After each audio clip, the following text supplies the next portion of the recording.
ब्रह्ममुरारिसुरार्चितलिङ्गं निर्मलभासितशोभितलिङ्गम् जन्मजदुःखविनाशकलिङ्गं तत्प्रणमामि सदा शिवलिङ्गम् देवमुनिप्रवरार्चितलिङ्गं कामदहन करुणाकरलिङ्गम्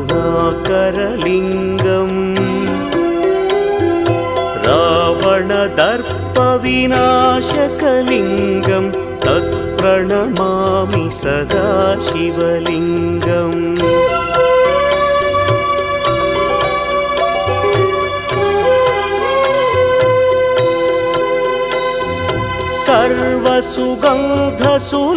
सर्वसुगन्धसुलेपितलिङ्गं बुद्धिविवर्धन